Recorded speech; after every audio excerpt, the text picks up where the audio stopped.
ನಾವು ಮಲೆನಾಡಿನಲ್ಲಿ ಕಳೆದ 1.5 ವರ್ಷದಲ್ಲಿ 11 ಸಾವಾಗ್ಬಿಟ್ಟಿದೆ. ಪ್ರಾಣಿಗಳ ಏನು ದಾಳಿಯಿಂದ 11 ಸಾವಾಗಿದೆ. ಆದರೆ ಇದುವರೆಗೂ ಪ್ರತಿ ಸಾವಾದಾಗಲೂ ಸ್ಥಳೀಯ ಶಾಸಕರು ಹೇಳ್ತಾರೆ, ಅರಣ್ಯ ಸಚಿವರು ಹೇಳ್ತಾರೆ, ವಿಧಾನಸಭೆಯಲ್ಲಿ ಹೇಳ್ತಾರೆ, ಅದಕ್ಕೆ ಶಾಶ್ವತ ಪರಿಹಾರ ಕೊಡ್ತೀವಿ ನಾವು ಅಂತ.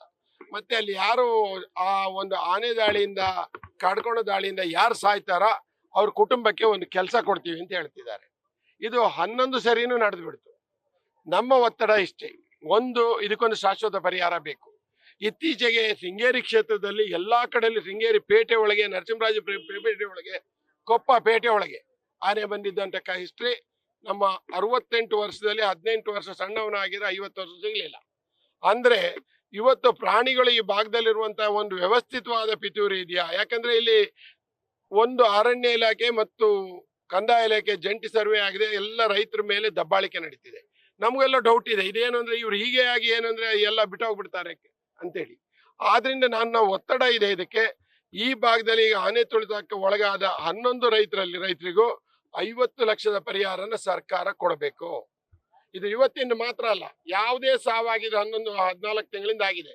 ಒಂದು ಸಾವಿಗೆ 50 ಲಕ್ಷ ಪರಿಹಾರನ ಆ ಕುಟುಂಬಕ್ಕೆ ಕೊಡ್ಬೇಕು ಸರ್ಕಾರ ಅಂತ ನನ್ನ ಒತ್ತಡ ಇದೆ. ಎರಡನೇದು ಏನಂದ್ರೆ, ಇವತ್ತು ನೀವು 11 ಸರಿನೂ ಹೇಳಿದ್ದೀರಿ, ಆ ಕುಟುಂಬದ ಸದಸ್ಯನಿಗೊಬ್ಬನಿಗೆ ಕೆಲಸ ಕೊಡ್ತೀವಿ ಅಂತ.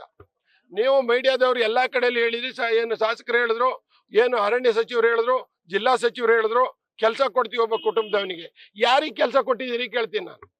ಯಾರಿಗೆ ಇದುವರೆಗೆ ನೀವು ಕೆಲಸ ಕೊಟ್ಟು ಒಬ್ಬನ ಹೆಸರು ಹೇಳಿ, ಒಬ್ಬನೇ ಒಬ್ಬ ರೈತನ ಮಗನಿಗೆ ಕೆಲಸ ಕೊಟ್ಟಿದ್ದೀವಿ ಅಂತ ಹೇಳಿ.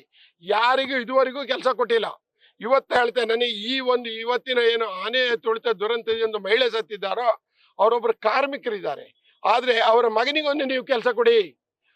ಅರಣ್ಯ ಇಲಾಖೆಯಲ್ಲಿ ಕೊಡ್ತೀರಾ, ಸರ್ಕಾರದಲ್ಲಿ ಯಾವುದೇ ಡಿಪಾರ್ಟ್ಮೆಂಟ್ ಅಲ್ಲಿ, ಯಾಕಂದ್ರೆ ಸರ್ಕಾರನೇ ಅರಣ್ಯ, ಎಲ್ಲಿ ಕೊಡ್ತೀರಿ ಅಂತ ಗೊತ್ತಿಲ್ಲ. 50 ಲಕ್ಷ ಪರಿಹಾರ ಕೊಡ್ಲೇಬೇಕು. ಮತ್ತೆ ಆ ಕುಟುಂಬದ ಒಬ್ಬ ಸದಸ್ಯನಿಗೆ ಪರ್ಮನೆಂಟ್ ಕೆಲಸ ಕೊಡಬೇಕು. ಇದು ಅಲ್ಲದೆ ಈಗಾಗಲೇ ರೈಲ್ವೆ ಬ್ಯಾರಿಕೇಡ್ ಬಗ್ಗೆ ನಾವು ಹಲವಾರು ಸರಿ ಹೇಳಿದ್ವಿ, ಆನೆ ಕಾರಿಡಾರ್ ಬಗ್ಗೆ ಹೇಳಿದ್ದೇನೆ.